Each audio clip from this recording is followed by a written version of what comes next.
네, 오늘은 마지막 때를 돌파하라라는 제목입니다. 그렇죠? 마지막 때를 돌파하라. 우리가 지금 몇 가지를 계속 돌파하면서 나오고 있습니다. 어제는 기도의 임계점을 돌파하라는 그런 주제였고요. 그저께는 영적 장애물을 돌파하라, 그리고 기도의 진영을 돌파하라, 이런 주제를 가지고 오늘 이렇게 나아오고 있습니다. 기도의 진영을 돌파하라, 여러분 기억하시죠? 적진을 뚫고 우물가에서 물을 떠온 세 명의 용사들, 우리가 기억하며 정말 주님께서 허락하신 이런 일들이 주인공이 우리가 되면 좋겠다 하는 그런 바람을 갖고요. 영적 장애물을 돌파하라, 그리고 어제는 특별히 기도의 임계점을 돌파하라 했는데, 어제 제가 여러분들에게 드렸던 말씀의 핵심은 우리의 습관을 바꿔서, 우리의 습관은 제2의 본성이다, 그 말씀, 제가 블레즈 파스칼의 그 말을 여러분들에게 인용해 드렸습니다. 제2의 본성인 습관을 만들어서 그 습관으로 우리의 본성을 극복해 봅시다 하는 그런 말이죠. 뭐 무뚝뚝하고 뭐 이런 성격, 그런 사람들 있잖아요, 그죠? 오늘 오신 분들 중에는 아무도 없는 것 같은데요. 뭐 무뚝뚝하고 뭐 나긋나긋하게 못하는 분들은 그냥 일어날 때, 잠자기 전에 그냥 하늘 향해서 사랑합니다, 사랑합니다, 사랑합니다, 이렇게 한 10번씩 외쳐보는 거예요. 외쳐보는 겁니다. 그러다 보면 바뀌겠죠, 그죠? 그런 습관이 얼마나 중요한 것인가. 그래서 탁월함은 습관에서 나옵니다 라고 하는 그 이야기도 어제 말씀드렸고, 오늘은 마지막 때를 돌파하라 라는 제목인데요, 우리 다 같이 제목을 한번 크게 읽겠습니다. 시작. 마지막 때를 돌파하라. 오늘 새벽에 오신 여러분들, 이 마지막 때를 주님 주신 은혜로, 사랑으로 돌파하는 여러분들이 되시기를 주의 이름으로 축복합니다. 아멘. 오늘은 야쿠르트 아줌마가 안 계시고요, 야쿠르트 아저씨, 우리 황명한 권사님 쿠키랑 또 야쿠르트 공개해 주셨습니다. 감사합니다. 그리고 오늘 속회 인도자 교육 있고요, 그리고 수요예배 있습니다. 여러분 시간 기억하시고 함께 해주시면 감사하겠습니다. 우리 본문 말씀 마태복음 24장 말씀인데요, 우리 한번 본문 보여주시면 우리 다 같이, 제가 한번 읽으면 여러분도 한번 읽으시고 이렇게 한 번씩 교독하도록 하겠습니다. 예수께서 감람산 위에 앉으셨을 때에 제자들이 조용히 와서 이르되 우리에게 이르소서 어느 때에 이런 일이 있겠사오며 또 주의 임하심과 세상 끝에는 무슨 징조가 있사오리이까? 예수께서 대답하여 이르시되 너희가 사람의 미혹을 받지 않도록 주의하라. 많은 사람이 내 이름으로 와서 이르되 나는 그리스도라 하여 많은 사람을 미혹하리라. 난리와 난리 소문을 듣겠으나 너희는 삼가 두려워하지 말라. 이런 일이 있어야 하되 아직 끝은 아니니라. 민족이 민족을, 나라가 나라를 대적하여 일어나겠고 곳곳에 기근과 지진이 있으리니 이 모든 것은 재난의 시작이니라. 그때 사람들이 너희를 환난에 넘겨주겠으며 너희를 죽이리니 너희가 내 이름 때문에 모든 민족에게 미움을 받으리라. 그때 많은 사람이 실족하게 되어 서로 잡아주고 서로 미워하겠으며 거짓 선지자가 많이 일어나 많은 사람을 미혹하겠으며, 다 같이 읽겠습니다. 불법이 성함으로 많은 사람의 사랑이 식어지리라. 이는 살아계신 하나님의 말씀입니다. 아멘. 자, 여러분, 우리 신약 성경이 우리에게 말하고 있는 종말에 대한 가르침을 한 문장으로 말한다면 어떻게 이해할 수 있을까요? 종말의 때에 너희는 이렇게 해야 된다라고 말한다면, 신약 성경에서 예수님 가르침도 그렇고 특별히 이 종말, 예수님의 재림에 대해서 제일 많이 관심 갖고 제일 구체적인 가르침을 줬던 사도 바울의 가르침을 특별히 제일 먼저 종말에 대해서, 우리가 내일 살펴볼 거거든요. 내일 부모님 맞죠? 제가 내일 아니면 내일 모레입니다. 제가 이미 내일이 아니구나. 내일 모레입니다. 그렇습니다. 금요일 날입니다. 금요일 날 데살로니가 전서 이제 5장 말씀을 나눌 텐데요, 종말에 대해서 제일 먼저 글을 써서 교회 성도들에게 권면의 말씀을 전했던 이 사도 바울의 가르침, 이 총체적으로 통틀어서 신약 성경이 우리에게 말하고 있는 종말에 대한 가르침의 핵심은 뭐냐? 무엇이라 말할 수 있을까요? 어떻게 하라 일까요, 여러분? 인내하라 말고요. 예. 그것도 좋은 포인트인데, 기도하라도 말고요. 그것도 물론 당연히 인내하면서 기도해야죠. 인내하면서 기도하면서 뭘 하라? 빨리 말해보세요. 빨리 말하고 틀리세요. 사랑하랍니다. 사랑은 맞습니다. 지금 이옥현 권사님 말씀하신 것처럼 사랑하기 위해서 인내하고 기도하라는 거예요. 지금 말씀하신 것처럼 사랑하기 위해서, 왜냐하면 종말의 때가 되면 사랑할 수 없어요. 예. 사랑 못하는 그런 지경이 벌어지거든요. 그럴 때 너희가 사랑할 수 있느냐? 내가 너희의 사랑을 보리라. 주님 가르침의 핵심은 거기에 있습니다. 그렇기 때문에 사랑할 수 없는 상황이 매일같이 벌어지고 미칠 것 같은 상황이, 정말 전쟁 같은 상황이 벌어지고 있는데, 그때 우리가 어떻게 사랑할 수 있겠어요? 그러니까 기도하면서 참고 인내하면서 주님 오실 날까지 나는 끝까지 사랑할 거야. 그 사랑의 가치를 끝까지 붙들고 사는 사람이 있느냐 없느냐, 이것이 기독교가 말하는 종말에 대한 가르침입니다. 종말에 대해서 제일 틀린 가르침은 뭐냐? 종말이 다가왔다, 빨리 일상을 떠나라, 이렇게 가르치는 가르침은 무조건, 여러분, 무조건 아주 잡스러운 가르침입니다. 제가 몇 번 말씀드렸지만 제 중학교 동창 중에도 그렇게 해서 지금 어디 있는지 알지 못하는 친구도 있고 그래요. 예, 강원도 어디 있다는 얘기도 듣고 그러는데, 일상으로부터 우리의 일상을 파괴하는 그 어떤 가르침, 그거는 아주 해로운 우리 그리스도인의 신앙을 굉장히 좀먹는 그런 가르침에 불과합니다. 바울은 절대 그런 가르침을 우리에게 준 적이 없고요. 예수님도 우리에게 그런 가르침을 준 적이 없습니다. 다만 오늘 본문에 보면 예수께서, 여러분 마태복음 24장, 작년에 우리가 이 본문 가지고 말씀을 나눴었는데, 마태복음 24장 이 배경이 어떨까요? 예수께서 예루살렘 들어가셨다가 나오면서 이제 제자들과 대화를 나누는 모습입니다. 예루살렘의 종언을 예수께서 선포하셨죠. 선포하시고 나오시면서 이제 어떻게 될 것인가, 이 예루살렘의 미래가 어떻게 될 것인가. 그래서 마태복음 24장을 비롯해서 이 신약 성경에서 마가복음도 그렇고요, 특히 누가복음도 그렇고요, 가만 보면 두 가지 가르침이 있는데 이 두 가지 가르침이 명확하게 구분되지가 않아요. 뭐냐? 두 가지 가르침이 뭐냐? 오늘 본문에도 두 가지, 24장 이어서 계속 나오는데요, 두 가지 가르침이 숨겨져 있어요. 하나는, 첫 번째는 예루살렘 멸망할 때 어떻게 될 건지 그거 알려주는 내용과, 그리고 오늘 본문에는 없지만 이어지는 내용은 정말 세상 끝에 가면 어떤 일이 있을 건지에 대한 가르침, 두 개가 마태복음 24장에는 섞여 있어요. 아주 신비스럽고 은밀하게, 알아채지 못하게, 찾아볼 테면 찾아봐라, 마치 우리에게 이렇게 말씀하시는 것처럼 어디서부터가 예루살렘에 대한 얘기고 어디서부터가 세상 끝인지 찾아보려면 찾아봐라 하는 것처럼 못 찾아요. 이렇게 섞여져 있어요. 그래서 저는 이거 어디다가 제가 이 글을 좀 써달라고 의뢰를 받았을 때 신비롭게 교차되고 있다, 제가 그렇게 표현한 적이 있거든요. 예루살렘 성전 파괴와 종말의 때는 신비롭게 교차됩니다. 이 안에 녹아져 있다는 얘기예요. 그러므로 이제 제자들에게 하시는 말씀, 가장 대표적인 이 말씀은 뭐냐? 너희는 곧 예루살렘 성전 파괴를 경험하게 될 것인데, 그것은 마치 세상 끝날과 같으니 예루살렘 성전 파괴 때 일어나는 그런 일들을 바라보면서 그때라도 너희가 사랑할 수 있는지 없는지 스스로 시험해 보라. 저에게 묻는다면 저는 마태복음 24장의 결론을 이렇게 내릴 수 있습니다. 그러니까 우리가, 여러분, 상식적으로 TV나 뉴스나 이렇게 뉴스를 통해서 아니면 라디오를 통해서 들을 때, 요즘에 뭐 유튜브지만 어떤 전쟁 속에서 자기 다 이기적이 되잖아요. 제 목숨 하나 부지하기 어려운 그런 상황이잖아요. 다른 사람 목숨까지, 다른 사람까지 살려주고 이러는 거는 불가능한 그런 전쟁 같은 상황이 막 벌어지고 있을 때, 그렇죠? 남의 것 뺏어서 내 입에 넣는 것도 모자랄 판에 자기가 먹을 것 다른 사람에게 주는 사람들, 여러분, 이런 사람들 이야기가 보도되면 우리 굉장히 가슴 뭉클하고, 야, 어떻게 저럴 수 있을까?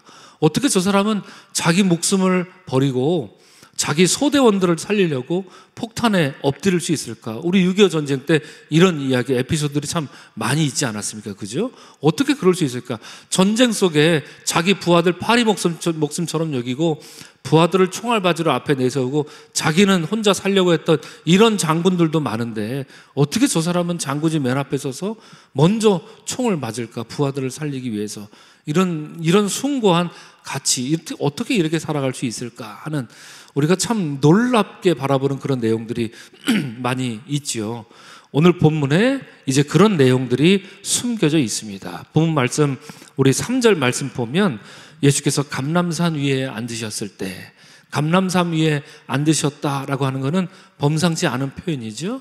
이것은 스가랴 14장 4절에 나오는 거죠. 인자가, 세상을 심판할 인자가 예루살렘에 오면 그는 감람산 위에 우뚝 서리라. 그렇죠? 스가랴가, 지난번에 우리가 새벽 기도 때 스가랴 나눌 때 제가 이 말씀 드렸고, 이 마태복음 본문 가지고 설교할 때도 이 말씀을 드렸어요. 감람산 위에 예수께서 앉으셨다. 이거는 그냥 다리 아파서 앉으셨다는 얘기가 아니라 세상을 심판할 인자께서 감람산에 앉으셔서 예루살렘을 바라보시는 겁니다. 그 주님의 눈초리가 얼마나 무시무시하겠습니까? 그렇죠? 세상을 심판한 인자가 바라보는 거예요. 인자, 다시 오실 인자로서 예수께서 감람산에 앉으셨을 때 제자들이 조용히 와서 이릅니다. 우리에게 이루소서 어느 때 이런 일이 있겠사오며. 그렇죠, 여러분? 또 주의 임하심과 세상 끝에는 무슨 징조가 있으리까? 두 가지를 묻는 거죠. 그죠? 두 가지를 묻는 거예요. 어느 때 이런 일이 있겠사오며. 이게 뭐죠? 이것은 예루살렘이 언제 그렇게 돌 위에 돌 하나 남지 않고 멸망하겠습니까? 이걸 묻는 거고요. 어느 때. 두 번째는 뭘 묻는 거죠? 주님 다시 임재하시고 세상 끝에 최후의 메시아가 와서 세상 끝날은 언제 이루어지는 겁니까? 두 가지를 지금 분명히 묻고 있어요. 그러나 여러분, 제자들은 이 질문을 잘못했습니다. 제자들이 관심 가져야 될 것은 어느 때가 아닙니다. 그죠? 어느 때가 아닙니다. 이러한 제자들의 질문 때문에, 이런 접근 때문에 예수께서는 가르쳐 주신 거죠. 그 날과 그때는 아무도 모른다는 말씀이 이래서 나온 거예요.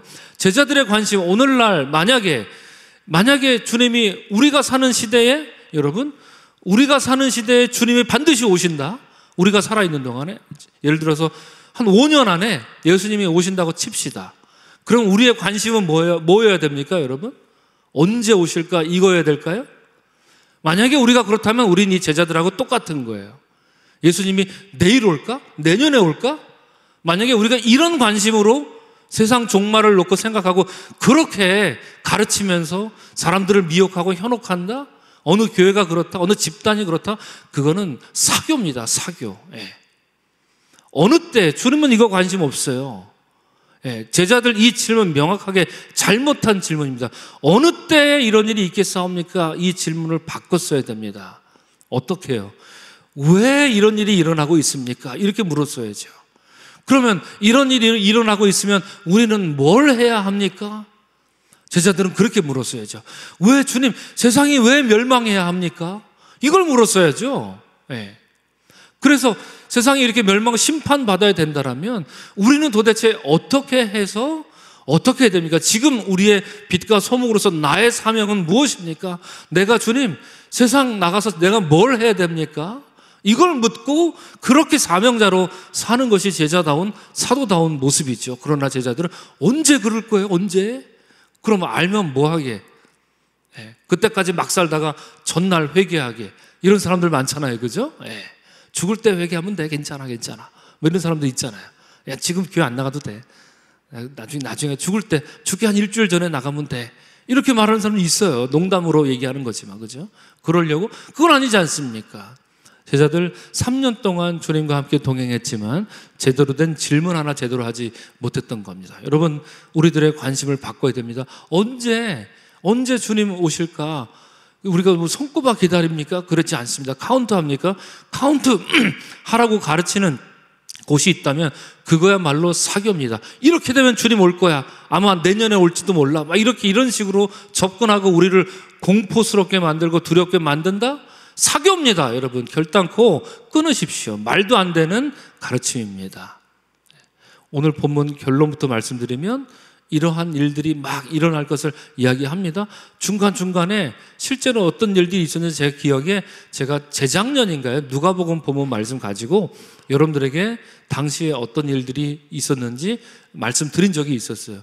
그러나 그 결론은 무엇입니까? 오늘 본문 말씀 10절, 11절, 12절 말씀을 우리 다 같이 한번 한 목소리로 크게 읽겠습니다. 시작. 그때에 많은 사람이 실족하게 되어 서로 잡아주고 서로 미워하겠으며 거짓 선지자가 많이 일어나 많은 사람을 미혹하겠으며 불법이 성함으로 많은 사람의 사랑이 식어지리라. 그렇죠, 여러분. 복수, 혐오, 증오, 이런 세상, 그렇죠, 시기하고 이런 세상, 복수하고 이게 미덕인 세상, 혐오하는 거 자연스럽게 말하는 세상. 그래서 저놈은 우리가 혐오해도 돼. 예. 왜? 이유가 있어. 저놈은 마땅히 우리가 혐오해도 돼. 우리 자꾸 그런 카톡 막 돌리고 그러지 않습니까? 서로가 서로에게. 예. 어떤 표적 적을 정해놓고 혐오하게 막 만드는, 조장하는 그런 거 우리 카톡 나누고 유튜브 나누고 혹시 그러고 있지 않습니까? 그게 누가 됐든 여러분, 우린 젊은 사람은 젊은 사람들대로, 또 중년은 중년대로, 노년은 노년대로 별의별 카톡들이 막 돌아다니면서 세상을 혐오하게 만들어요. 예. 우린 지금 혐오의 세상을 살아가고 있어요, 여러분. 서로 아껴주고 이해하고 사랑하고 보듬어주는 그런 세상이 아니라 지금 이 시대는 여러분 혐오해도 되는 세상이에요. 예. 혐오하게 만드는 세상이고 나와 같이 혐오하자, 혐오를 조장하는 세상입니다. 이걸 왜 혐오 안 해? 나랑 같이 혐오해야지. 왜 증오하지 않아? 나랑 같이 증오합시다. 그래서 증오해야 될 이유를, 컨텐츠를 마구마구 만들어내고 쏟아내는 세상입니다. 유튜브가 위험한 건 그래서 위험한 겁니다. 우리의 생각을 그런 식으로 제대로 생각하지 못하게 마비시키는 거죠. 화려한 영상으로 말미암아, 그죠? 예. 그래서 오늘 우리는 예수님이 말씀하신 정확한 그런 시대를 살아가고 있어요. 사랑이 식어가고 있는 시대를 살아가고 있는데, 사랑이 식어가는 시대가 당연하고 마땅하고 사랑을 쉽게 만들지 못해 안달난 그런 시대를 우리가 살아가고 있습니다. 이 세대가 그렇습니다. 이 시대가 망할 놈의 세상이라면 다른 이유 없습니다, 여러분. 핵무기를 만들다, 그거는 세상 망해야 될 이유 중 한 가지에 100만 분의 1에 불과하고요. 만약에 세상을 하나님께서 심판하신다는 그 명백한 이유가 있다라면 사람들은 서로 혐오하기 시작했다. 사람들은 서로 증오하기 시작했다. 증오를 조장하고 있다. 서로가 서로를 향하여. 그런 시대에 더 이상 주님이 소망을 두지 않습니다. 여러분, 그렇습니다. 주님 말씀하신 포인트는 그겁니다. 복수해야지. 당연히 해야지. 무슨 용서를 얘기해. 말도 안 돼. 너 지금 무슨 헛소리를 하고 자빠졌어. 복수해야지, 갚아줘야지. 이런 이데올로기가, 이런 가르침이 위에 있죠. 용서해야지. 아유, 나약하게 무슨 용서 따위를. 이런 가치는 점점 사라지고 있어요. 사랑해야지. 어떻게 사랑을 입에 올려요? 사랑을 입에 올리기도 민망한 시대를 우린 살아가고 있어요. 증오해야지. 봐봐. 이게 사랑할 일이야? 봐봐, 보라고. 내가 증거를 갖다 줘? 10개, 100개 갖다 줘? 그 증거를 막 보여주면서 증오해야지, 혐오해야지. 우린 이 시대를 지금 살아가고 있다고요, 여러분. 그렇죠?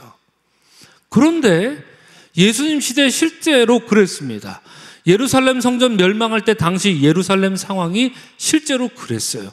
여러분, 중간에 나는 그리스도라 하여 많은 사람을 미혹하리라. 실제로 예수님, 내가 메시아다, 내가 그리스도다, 내가 기름 부음 받은 자다라고 나타났던 사람 부지기수로 많았습니다. 실제로. 예. 셀 수 없이 많아서 미혹하고, 그 중에 몇몇 사람들 정말 문제가 돼서 몇천 명이 죽임을 당하기도 하고, 그리고 돈 떼먹고 도망간 놈들, 오늘날에도 많잖아요, 그런 놈들. 그죠? 예. 내가 그리스도다, 메시아다, 그리고 사리사욕 채우고 돈 떼먹고 자기 따라왔던 사람들 나 몰라라 내팽기고 도망가고, 그런 놈 이때 당시에도 있었다니까요. 예수님 시대 때 예루살렘 성전 멸망할 때 있었습니다. 난리와 난리 소문을 듣겠으나 너희는 삼가 두려워하지 말라. 이런 일이 있어야 아직 끝은 아니에요. 난리와 난리 소문. 여러분, 유대 고대 역사학자 요세푸스가 이런 얘기를 했습니다. 창세 이래로 이런 표현을 썼어요. 창세 이래로 이 당시 예루살렘보다 더 많은 비극을 겪은 도시는 없었다. 이렇게 얘기했어요, 여러분. 창세 이래로 예루살렘보다 더 많은 비극을 겪은 도시는 역사 이래로 없었다. 이런 표현을 썼습니다.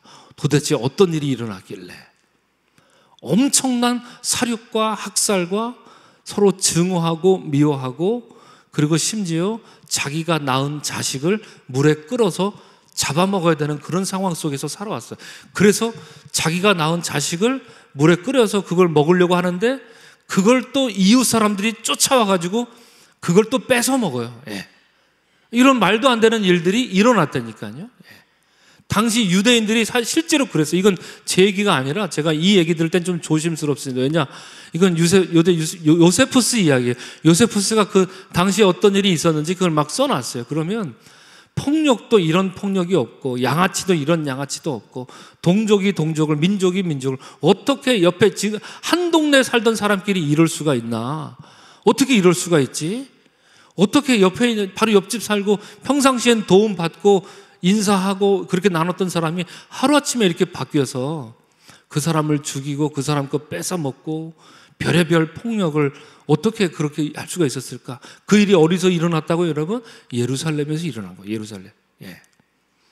그렇죠. 그랬습니다. 그래서 오죽했으면 요세푸스가 그런 말을 했겠습니까? 창세 이래로 이 당시 예루살렘보다 더 많은 비극을 겪은 도시는 일찍이 없었다. 당시에 악명 높은 사람 두 사람, 시몬과 요한이라는 인물이 있었어요. 실제로. 예.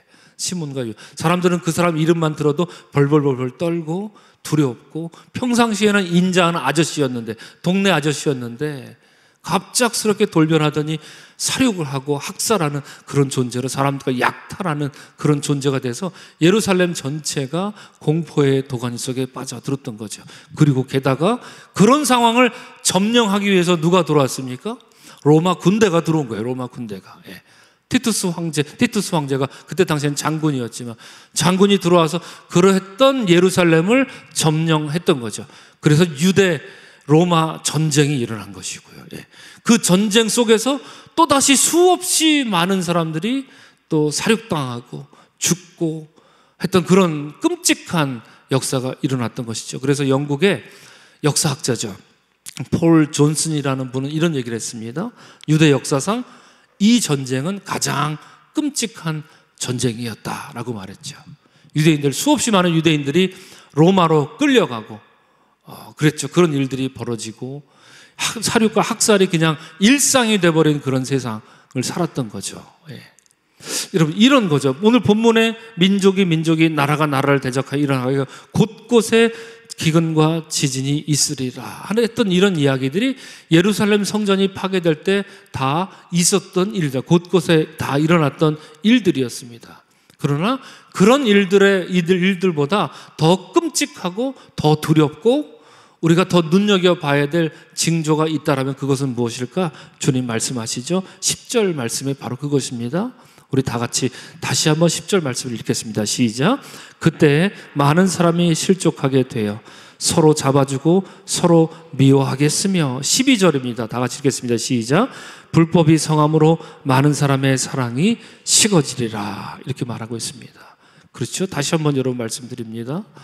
여러분, 우리는 어떤 일상을 살아가고 있습니까? 우리가 서로 나누는 카톡은 어떤 겁니까?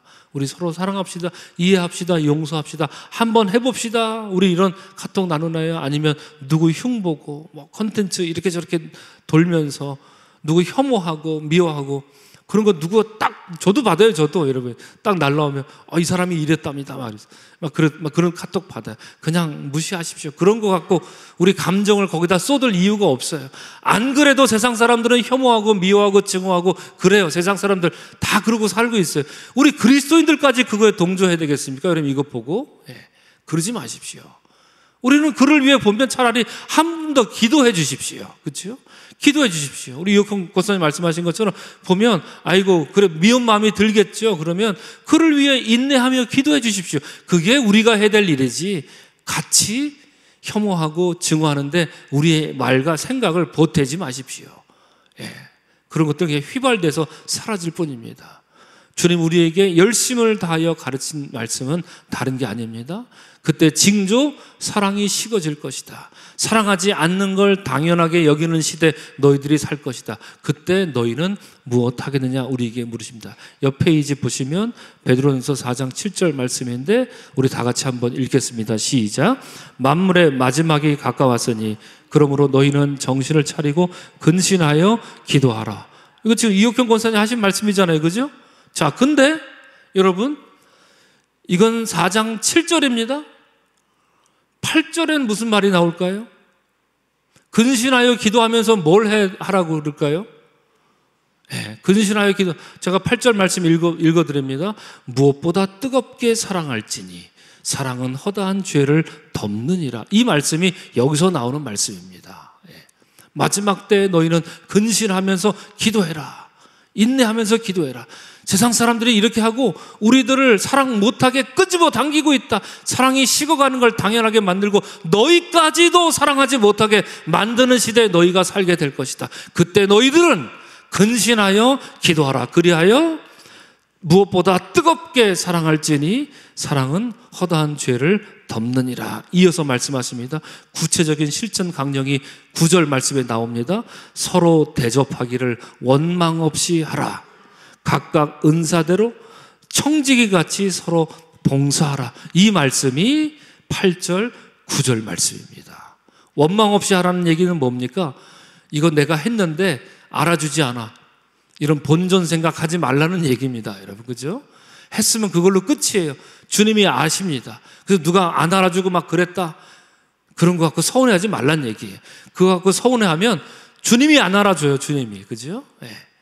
원망 없이 하고 각각 은사대로 청지기같이 서로 봉사하라. 무엇을 하더라도 겸손히 하라는 얘기죠. 이것이 우리의 실천 강령이었습니다. 여러분, 이어지는 내용들, 전쟁과 기근이 지진이 일어납니다. 교회가 핍박을 받습니다. 많은 사람이 미혹을 받을 겁니다. 이런 일들 참고적으로 한번 읽어보십시오. 우리가 사는 시대도 지금 우린 이런 시대를 살아가고 있어요. 세상 끝이 온 것이 맞죠. 그럼 이때에 우리는 무엇을 회복해야 될 것입니다. 우리는 세 가지를 놓고 기도해야 할 줄 압니다. 우린 첫 번째 기도 제목은 여러분들에게 이런 기도 제목을 드리고 싶습니다. 주여, 기도로 사랑의 본질을 회복하게 하여 주옵소서. 여러분, 그래야 됩니다. 지금 이 순간 오늘날 우리가 목숨 걸고 기도해야 될 제목이 있다면, 그래서 이 마지막 때를 돌파해야 될 첫 번째 기도 제목이 있다면, 주여, 우리로 하여금 사랑의 본질을 깨닫게 해 주옵소서. 사랑의 본질을 지키게 하여 주옵소서.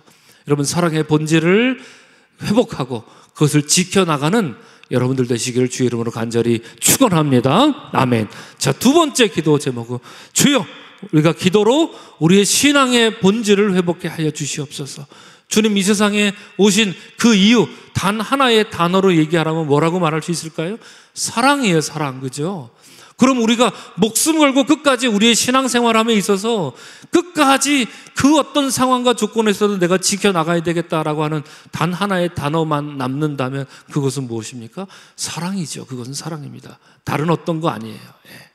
그렇죠? 신앙의 본질을 회복하는 여러분들 되시기를 주의 이름으로 간절히 축원합니다. 아멘. 세 번째, 그래야 우리가 모인 공동체지 않습니까? 주여, 교회의 본질을 회복하게 하여 주옵소서. 그렇죠? 교회의 본질. 주여, 이 교회 공동체를 주님 왜 주셨습니까? 우리로 하여금 이 교회 공동체로 말미암아 무엇을 하길 원하십니까? 여러분, 이를 놓고 교회의 모습을 잘 가꾸어 나가는 그런 교회의 일원이 되는 여러분들이 되시기를 주의 이름으로 간절히 축원합니다. 아멘. 이 세 가지가 우리가 마지막 때를 돌파할 수 있는 바로 그 유일한 방법이 아닐까 싶습니다. 여러분, 사랑의 본질, 신앙의 본질, 교회의 본질을 회복할 수 있는 우리 모두가 되기를 다시 한번 거듭 주의 이름으로 축복을 드립니다. 아멘.